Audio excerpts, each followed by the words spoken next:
اعوذ باللہ من الشیطان الرجیم بسم اللہ الرحمن الرحیم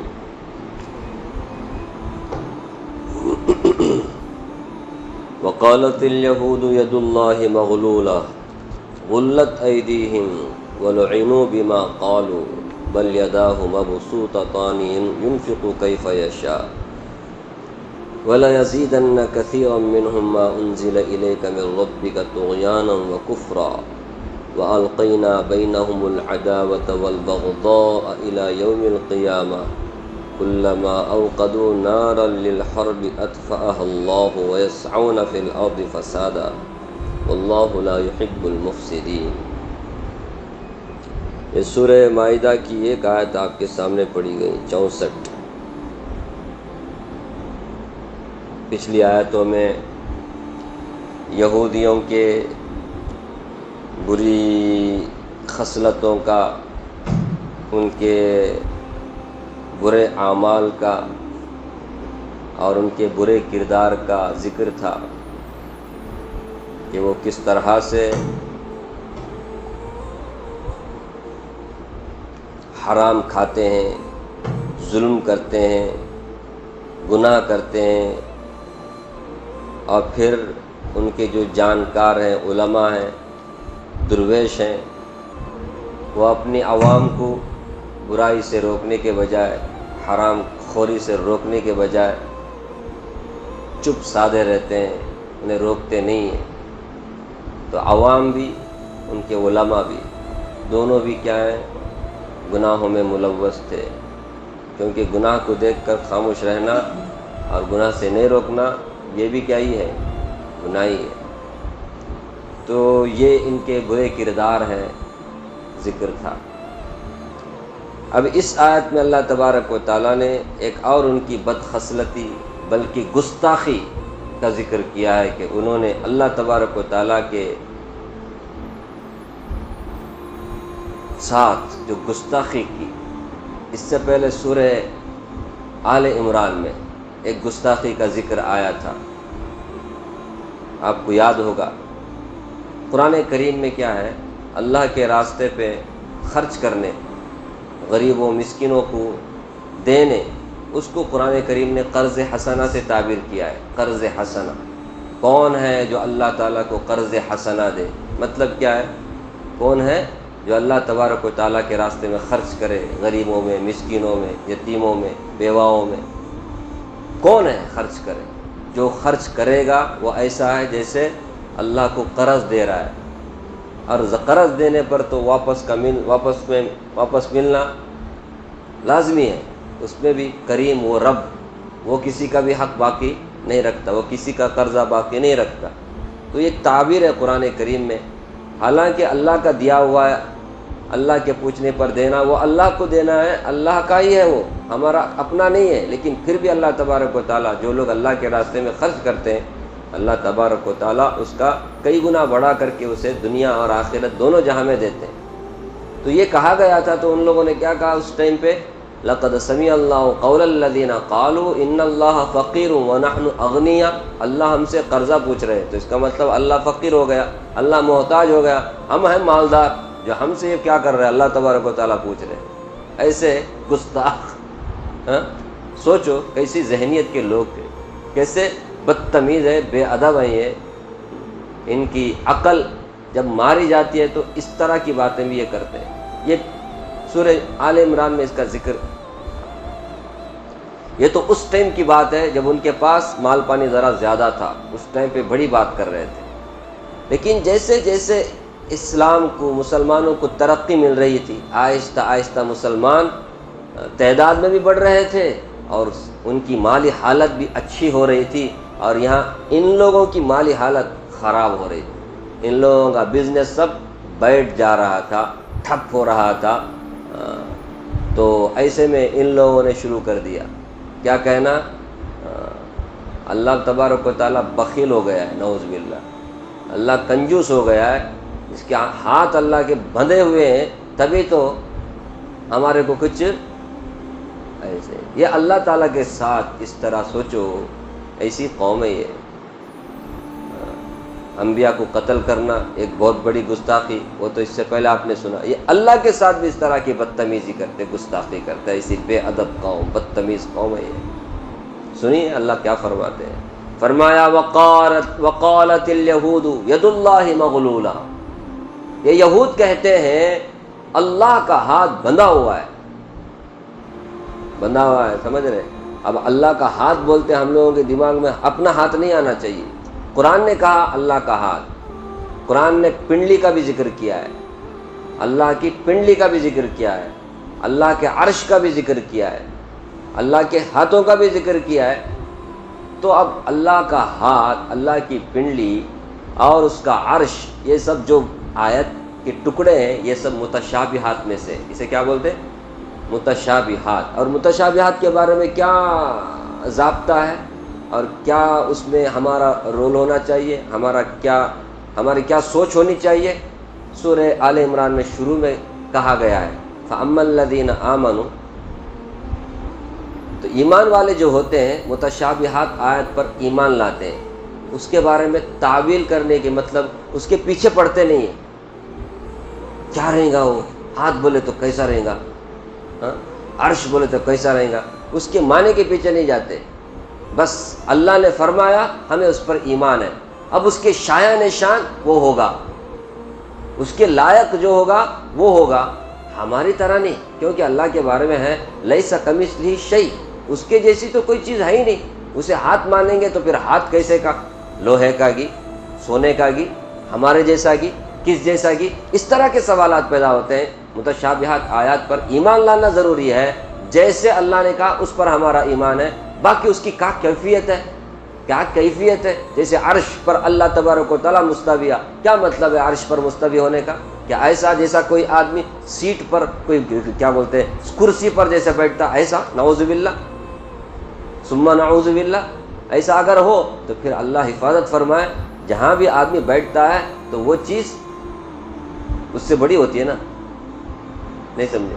تو پھر اللہ اکبر کا مطلب کیا ہے؟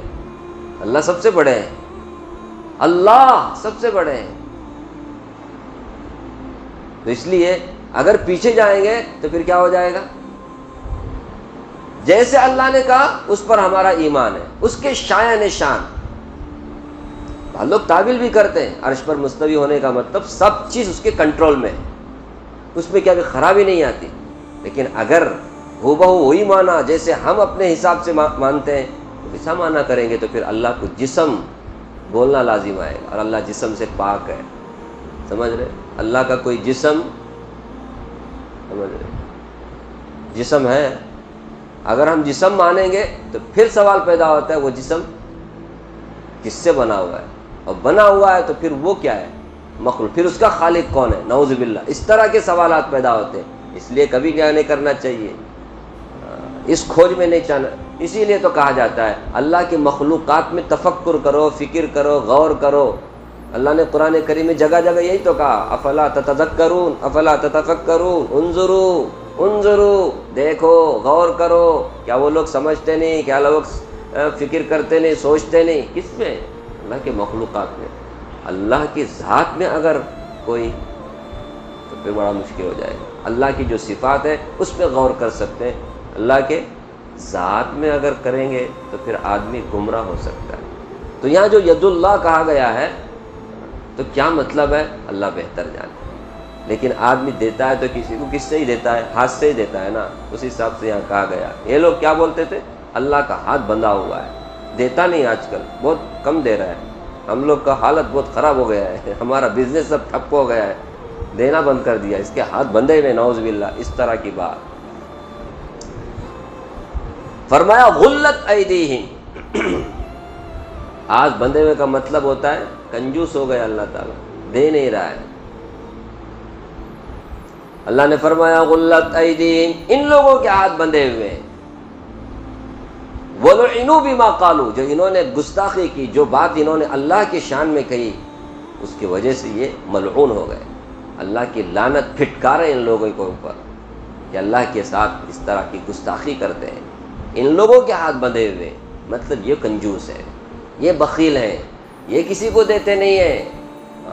آج بھی دیکھو سب سے کنجوس قوم اگر ہے دنیا میں یہ لوگ ہیں غلت ایدی، ان کے ہاتھ بندھے ہوئے، مطلب قیامت تک کے لیے اللہ تبارک و تعالیٰ کی ان کے اوپر لعنت ہے کہ یہ کبھی دل کھول کر کے خرچ نہیں کریں گے، یہ تو چوسیں گے، یہ چوسیں گے سوا خرچ نہیں کریں گے. کسی کو 1 روپیہ دیں گے تو بھی 10 روپیہ کھینچیں گے یہ لوگ، نہیں سمجھے؟ اپنے فائدے کے بغیر 1 روپیہ بھی یہ کسی کو، آج بھی دیکھو نا سب سے زیادہ سودی کاروبار نہیں کرتے، یہ کبھی کسی کو کیا نہیں کرتے. غلت ایدی، ان کے ہاتھ بندھے ہوئے ہیں. بل یداہ مبسوطتان، بلکہ اللہ کے ہاتھ تو کھلے ہوئے ہیں. کیف ينفق کیف یشاء، وہ جیسے چاہتا ہے خرچ کرتا ہے، اس کے خزانے میں کسی چیز کی کوئی کمی نہیں ہے، لیکن اس کی حکمت ہے، وہ جب چاہے جس کو چاہے جتنا چاہے دے. کبھی کسی کو زیادہ دیتا ہے، کبھی کسی کو کم دیتا ہے. ایک زمانہ وہ آتا ہے جس کو زیادہ دیا اس کو پھر کم دینا شروع کرتا ہے، جس کو زیادہ کم دیا تھا اس کو زیادہ بھی دینا شروع کرتا ہے. جیسے چاہے وہ خرچ کرتا ہے، اس کی مرضی ہے. شروع میں ان کی حالت اچھی تھی، اب جب حالت خراب ہو رہی تھی تو اللہ پر الزام لگائے ان لوگوں نے. اللہ نے فرمایا اس کی مرضی ہے، وہ جب چاہے جیسے چاہے جس پر چاہے جتنا چاہے خرچ کرے. کیف یشاء. تو یہ ان کی گستاخی. آگے اللہ تعالیٰ نے فرمایا جب بھی اللہ کی آیتیں نازل ہوتی ہیں تو اللہ کی آیتیں نازل ہونے پر ان کی بد کرداری، ان کی برائی میں اضافہ ہوتا ہے. یہ لوگ اور بھی زیادہ کفر میں اور بھی زیادہ ظلم کرنے میں نڈر ہو جاتے ہیں، اور بھی زیادہ کیا کرنے لگتے ہیں، اضافہ ہوتا ہے. ایمان بڑھنا چاہیے نا، ایمان میں داخل ہونا چاہیے. اللہ کی آیتیں نازل ہونے پر یہ اور بھی زیادہ کیا ہوتے ہیں، ضدی بنتے ہیں. فرمایا وَلَيَزِيدَنَّ كَثِيرًا مِّنْهُم مَّا أُنزِلَ إِلَيْكَ مِن رَّبِّكَ طُغْيَانًا وَكُفْرًا. فرمایا آپ کے رب کی طرف سے جو آپ پر قرآن نازل ہوتا ہے، یہ قرآن کا نازل ہونا ان میں سے بہت سارے لوگوں میں طغیان اور کفر کو بڑھاتا ہے. سرکشی اور کفر اور بھی بڑھ جاتا ہے. کبھی بیمار آدمی ہے نا، ضد کرنے لگے تو پھر اس کا علاج کرنے والا جو ہوتا ہے اسے دوائی جو ہے نا، دوائی اسے ایسا الٹا اثر کرتا ہے، اس کی بیماری اور بڑھ جاتی ہے. ضد نہیں کرنا کبھی، ضد کرے تو بہت مشکل ہے. یہ لوگ ضدی قوم تھے، ان لوگوں کو تو ایمان قبول نہیں کرنا تھا. تو جیسے آیتیں نازل ہوتی تھی اور بھی کفر، ظاہر سی بات ہے جیسے جیسے آیت نازل ہوگی میں مانتا نہیں، تو جیسے نہیں مانتا تو کفر میں اضافہ ہی ہوگا نا. نہیں سمجھے؟ ایک آیت نازل ہوئی مانتا نہیں، اور ایک آیت نازل ہوئی مانتا نہیں، تو ایک کے بجائے 2 ہو گئی. تیسری آیت نازل مانتا نہیں، تو کفر بڑھے گا نا، اور اسی طرح سرکشی بھی بڑھے گی نا، ضد بھی بڑھے گا نا. نہیں سمجھے؟ جیسے جیسے آیتیں نازل ہوتی ہیں ان کے کفر میں کیا ہوتا ہے، اور جب کفر میں اضافہ ہوتا ہے تو پھر سزا میں بھی، عذاب میں بھی اضافہ لازماً ہوگا. منافقوں کے بارے میں بھی یہی کہا گیا قرآن کریم میں، فَأَمَّا الَّذِينَ فِي قُلُوبِهِم مَرَضٌ فَزَادَتْهُمْ رِجْسًا إِلَىٰ رِجْسِهِمْ وَمَاتُوا وَهُمْ كَافِرُونَ. جن کے دل میں روگ ہوتا ہے، کفر ہوتا ہے، شرک ہوتا ہے، نفاق ہوتا ہے، تو منافق تو ایسے ہی تھے، زبان میں صرف اسلام تھا، دل میں کفر تھا. تو جیسے آیت نازل ہوتی تو ان کے نجاست میں اور بھی زیادہ اضافہ ہوتا. رجسن فرمایا، کفر اور شرک سے بڑھ کر نجس اور کوئی چیز نہیں. تو ان کی نجاست میں اور بھی اضافہ ہوتا تھا، یہ اور بھی زیادہ ضدی بنتے تھے. انہی کے مقابلے میں مسلمانوں کے بارے میں کیا فرمایا، فَأَمَّا الَّذِينَ آمَنُوا فَزَادَتْهُمْ إِيمَانًا. ایمان والے تو وہ ہیں کہ جیسے اللہ کی آیتیں نازل ہوتی ان کے ایمان میں اور بھی اضافہ ہوتا ہے، ان کے ایمان میں اور بھی تازگی پیدا ہوتی ہے، اور بھی زیادہ کیا ہوتے ہیں، پختہ ہوتے ہیں وہ ایمان پر. تو یہ ایمان والوں کی نشانی ہے کہ آیتیں نازل ہونے پر، آیتیں سننے پر، آیتیں پڑھنے پر ایمان میں کیا ہونا چاہیے، اضافہ. وہی یہودیوں منافقوں کے بارے میں کیا کہا، جیسے آیتیں نازل ہوتی ہیں تو ان کے کفر میں اور سرکشی میں اضافہ ہوتا ہے.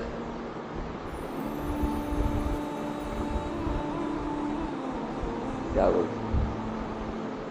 جیسے دین کی باتیں سنتے ہیں تو دین کی باتیں سننے کے بعد میں دین کی طرف آنا چاہیے، دین سے دور ہونا نہیں چاہیے۔ اگر ہو رہے ہیں تو اس کا مطلب دل میں کچھ ہے۔ اللہ حفاظت فرمائے۔ آج کل کے مسلمانوں کا حالت دیکھے تو ایسا لگتا ہے کتابی سناؤ، کتابی بولو، تو قریب آنا چاہیے نا، الٹا قریب آنے کے بجائے اور بھی دور دے، چل ننگا چل ننگا ننگا لاتا، کیا مطلب اس کا؟ انہوں کیا سمجھنے کا چلٹ بولے تو کس کی بات بول رہے بول کے، ارے کوئی بھی چل رہا ہے نا، چلٹ بولے تو کیا بولنا ہے، انہوں بولتے رہنے کس کی بات بولتا ہے، ارے مولوی کس کی بات بولتا ہے، اپنے گھر کی بات بولتا ہے۔ ارے گھر کی بات بولا تو آپ اس کو پٹک کر کے مارو، اس کو بھی مارو، اس کی بات کو بھی مارو، لیکن جب اللہ کے رسول کی بات کرتا ہے تو اسے تھوڑا سا گمبھیر ہو کر کے سیریسلی سننا چاہیے، سمجھنا چاہیے، ورنہ خیر۔ تو یہ یہودیوں کی ضد کی وجہ سے اللہ نے یہ عذاب انہیں فرمایا، آگے فرمایا وَأَلْقَيْنَا بَيْنَهُمُ الْعَدَاوَةَ وَالْبَغْضَاءَ إِلَى يَوْمِ الْقِيَامَةِ، قیامت تک ہم نے ان کے درمیان دشمنی اور بغض کو ڈال دیا ہے۔ یہ مسلمانوں کے مقابلے میں متفق ہے، متحد ہیں، ورنہ آپس میں ان کے درمیان میں قیامت تک بھی اختلاف، بغض، نفرت کو اللہ نے ڈال دیا ہے، قرآن کریم کہتا ہے۔ اور ہم کو دکھتا نہیں ہے، وہ ابھی چھپا کر کے رکھتے ہیں۔ ہندوؤں میں کتنا اختلاف ہے، کرسچنوں اور پھر یہودیوں میں کتنا اختلاف ہے، یہ سب مسلمان کے مقابلے میں یہ ایک ہو جاتے ہیں۔ ہمیں بھی سوچنا چاہیے، ہم مسلمان کا کوئی ایک نہیں ہے، وہ لوگ مختلف ہونے کے باوجود بھی مسلمانوں سے اتنی ان کو نفرت ہے، اتنی دشمنی ہے، وہ ایک ہو جاتے ہیں۔ اس پر 3 کروڑ کی پوجا کرنے والی یہ قوم، اس پر 3 کروڑ بتوں کی پوجا کرنے والی قوم، الگ الگ خدا ماننے والے، الگ الگ ذات والے، اسلام کے خلاف کیا ہو جاتے؟ ایک ہو جاتے۔ اور مسلمان ہیں ایک اللہ کی عبادت کرنے والے، ایک نبی کو ماننے والے، ایک نبی کا کلمہ پڑھنے والے، نہیں محمد الرسول اللہ، ایک قرآن ماننے والے، ایک کعبہ کی طرف رخ کر کے نماز پڑھنے والے، تو پتہ نہیں کب ایک ہوتے۔ تو فرمایا ان لوگوں کے درمیان میں ہم نے کیا کر دیا ہے، یہ آپس میں مختلف ہے، ان کے بہت سارے ذاتیں ہیں، ان کے بہت سارے فرقے ہیں، یہودی میں بھی فرقے ہیں، آپ کو معلوم ہے نا، یہودیوں میں 71 فرقے، نصرانیوں میں 72 فرقے، اور اللہ کے رسول نے کیا فرمایا، میری امت میں 73 فرقے ہوں گے، وہ 73 73 ایک زیادہ ایک ہی ایک فرقہ کا وہ بھی جماعت کامیاب ہوگا، باقی ناکام۔ اس میں بھی 2 سرکل ہے، پہلا سرکل ایمان کا سرکل، دوسرا سرکل اس کے باہر کا سرکل۔ 70 پر 2 میں اگر وہ ایمان سرکل میں ہے تو ٹھیک ہے، جنت میں کبھی نہ کبھی جائیں گے، اگر ایمان کے سرکل سے بھی باہر چلے گئے تو پھر تو جنت بھی نہیں سمجھے۔ گنہگاروں کو اللہ تعالیٰ شروع میں جہنم میں ڈالیں گے، پھر کیا کریں گے؟ ایمان کے بدولت جنت میں بھی ڈالیں گے۔ ایمان نہیں ہے، اس طرح وہ فرقہ پرستی میں آگے بڑھ گئے، کفر اور شرک کرنے لگے، اللہ حفاظت فرمائے، تو پھر تو وہ نام کا ہی مسلمان ہے، وہ پھر کیا نہیں ہو سکتا؟ اللہ کے نظر میں مسلمان نہیں ہو سکتا۔ ایسا فرقہ پرستی سے اللہ ہمیں بچائے، ہر ایک فرقہ پرستی سے بچائے۔ خیر، اللہ نے یہ ان کے اوپر عذاب نازل کیا، گستاخی ان کی اتنی بڑھ گئی، اللہ نے فرمایا ان کے درمیان میں ہم نے، یہ یہودی اور نصرانی کے درمیان میں بھی کیا ہے؟ دشمنی ہے۔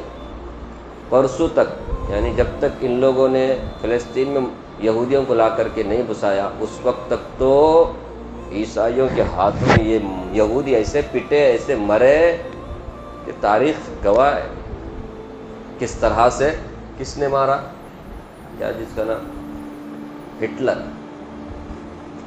ایسا مارا، سمجھے؟ ذرہ بھی برداشت نہیں کرتے عیسائی یہودیوں کو۔ ابھی لا کر کے وہاں بٹھائے، کس کے بیچ میں؟ مسلمانوں کے بیچ میں بٹھائے۔ یہ کیسی غلیظ قوم ہے، ان کو ہمیں بھی رکھیں گے نہیں بول کر کے وہاں بٹھا دیں، ایسی فتین قوم ہے، یہ کبھی پسند نہیں کرتے، لیکن اب وہ ساتھ میں کیوں؟ مسلمانوں کے خلاف، مسلمانوں کو ختم کرنا ہے، بس دونوں کا بھی ٹارگٹ یہی ہے، سارے باطل پرستوں کا یہی ٹارگٹ ہے، حق صرف کہاں ہے؟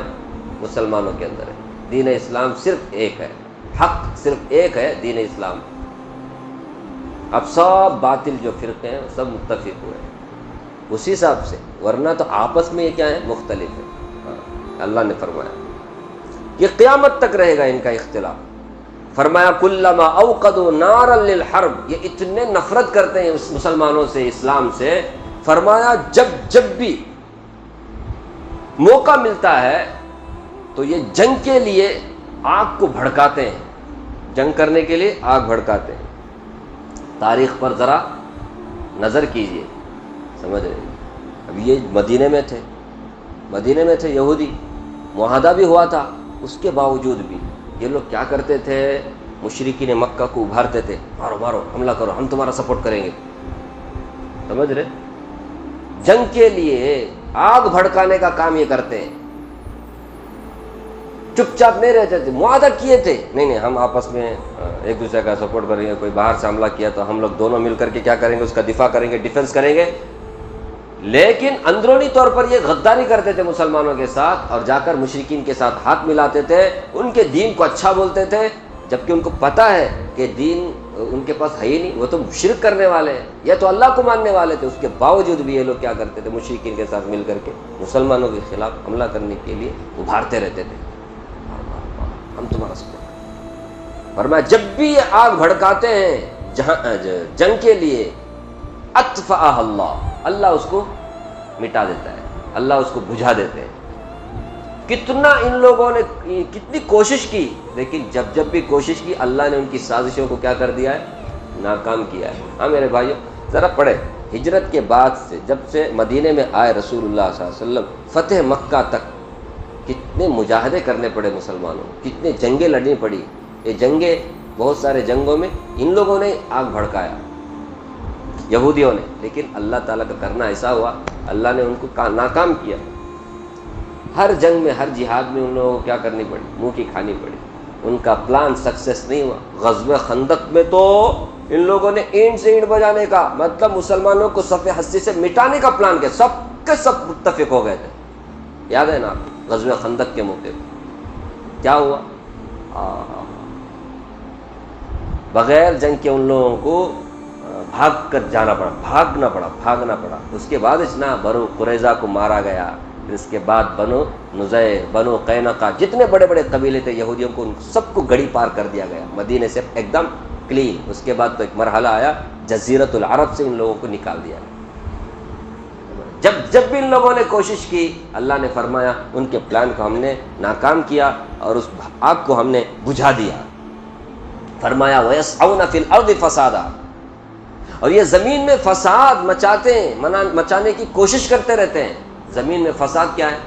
شرک کو بڑھانا، کفر کو بڑھانا، اسلام کو روکنا، اسلام کے خلاف سازش کرنا، پروپیگنڈا کرنا. یہ اس زمانے میں بھی کرتے تھے، رسول اللہ کے خلاف پروپیگنڈا، مسلمانوں کے خلاف پروپیگنڈا، تاکہ کوئی بھی مسلمان نہ ہو اور نیو مسلم کیا ہو جائے؟ اسلام کو چھوڑ دے. یہ ان کا پلان تھا. آپ تاریخ پڑھیں. آج بھی دیکھو آپ مسلمانوں کو اسلام سے پھیرنے کے لیے کیا کچھ کوششیں کرتے ہیں. ان کے مدرسے تک بھی ہے، کیا ہے؟ جس میں باقاعدہ قرآن حدیث پڑھائی جاتی ہے کہ کس طرح سے قرآن حدیث رکھ کر کے مسلمانوں کو گمراہ کیا جائے. سمجھ رہے؟ یہ قادیانی اٹھا ہے. ایسے کتنے بڑے بڑے جو فرقے ہیں نا، اس کے جو بانی ہیں نا، ان سب کا اگر تانا بانا آپ تو یہ ان سے جا کر جڑتا ہے. ہم مسلمان کو کیا ہے؟ ہمارے کو قرآن بھی معلوم نہیں، حدیث بھی معلوم نہیں. کوئی بھی قرآن حدیث بول کر ہم کو الو بنا سکتے ہیں. سمجھ رہے؟ اللہ حفاظت فرمائے. ابھی تو یوٹیوب، گوگل، یہ سب آپ کا زمانہ ہوا نا، یہ آئی کا زمانہ ہے. سمجھ رہے؟ کچھ بھی کر سکتے ہیں، کرتے ہیں. مولوی ٹائپ کے لوگ آتے ہیں سامنے آ کر کے قرآن حدیث رکھ کر کے بات کرتے ہیں، اور مسلمانوں کو اسلام سے پھیرتے ہیں، مسلمانوں کو خبر ہی نہیں. یہ زمین میں فساد مچاتے رہتے ہیں. ان کا کام ہی ہے، یہ چاہتے ہی نہیں کہ اسلام رہے دنیا میں، تو زمین میں یہ فساد مچانے کی کوشش کرتے رہتے ہیں. ایک تو جنگ، یہ بھی ایک فساد ہے، اور اسلام کے خلاف سازش کرنا، یہ بھی ایک فساد ہے. آج جتنے بے حیائیوں کی ویڈیوز ہیں، بے حیائیوں کی ویب سائٹ ہے، یہ کون چلا رہا ہے؟ کیوں چلا رہا ہے؟ ہماری نوجوان نسل کو برباد کرنے کے لیے، سمجھ رہے؟ برباد کرنے کے لیے۔ ایک طرف تو شبہات میں داخل کیا کرتے ہیں، محنت کرتے ہیں مسلمان، کنفیوژن میں رہنا، کبھی بھی لڑنے کچھ رہنا، مسئلے چھوٹے چھوٹے مسئلے کو لے کر، اور شہوات، سمجھ رہے، خالی اپنی خواہش پوری کرنے کی اس پہ رہنا، اور دوسرا آگے کی اچھی سوچ، وہ سب نہیں رہنا، گندی سوچ والے بن جانا۔ جب گندی سوچ والے بنتے نا، ان سے کوئی کام نہیں ہوتا، بعد میں ہمت کچھ بھی نہیں ہوتی ان کے اندر، وہ کچھ کرنے کے جذبہ بھی ہے نا ختم ہو جاتا ہے، کچھ بھی نہیں رہتا بعد میں۔ صرف کام کھاؤ، انجوائے کرو، کھاؤ پیو، شہوت پوری کرو اور مرو، ایسے ہی کچھ کرنے کا جذبہ نہیں۔ تبھی تو پہلے جیسی غیرت مسلمانوں کی، اب کے مسلمانوں کے اندر ہے کیا غیرت؟ اب برسر عام کوئی ہماری بیٹی، ہمارے بہن، ہمارے بھاؤ، ہمارے فلاں حملہ بھی کرتے ہیں، بلکہ ہمیں سپلائی ہونا تو کرتے، لگ جاؤ، ہم نہ پیسہ ہونا، ہمارا الو سیدھا ہونا، ایسے خود غرض۔ یہ سب کس کی وجہ سے؟ ہمارے اندر سے ایمانی غیرت کو ان لوگوں نے کیا کر دیا ہے؟ چھین لیا ہے۔ یہ سب اس طرح کے گندے سب ویب سائٹ کے ذریعے سے۔ واللہ لا يحب المفسدین، فرمایا اللہ تعالیٰ ایسے فساد مچانے والوں کو پسند نہیں کرتے، جو اس طرح کا فساد کرتے ہیں نا، اللہ پسند نہیں کرتے۔ یہ سب مسلمانوں کو اللہ تعالیٰ سنا رہے ہیں، کن کے بارے میں؟ یہودیوں کے بارے میں۔ مسلمانوں کا ایسا نہیں ہونا چاہیے، یہودیوں کے جیسے۔ مسلمان کو سنبھلنا چاہیے، یہودیوں کے پلان اور ان کے منصوبوں کو سمجھنا چاہیے، اور ان کے جال میں پھنسنا نہیں چاہیے۔ اللہ تعالیٰ مجھے بھی، آپ کو بھی اللہ کی کتاب پڑھنے، سمجھنے اور اس کے تقاضے پر عمل کرنے کی توفیق عطا فرمائے۔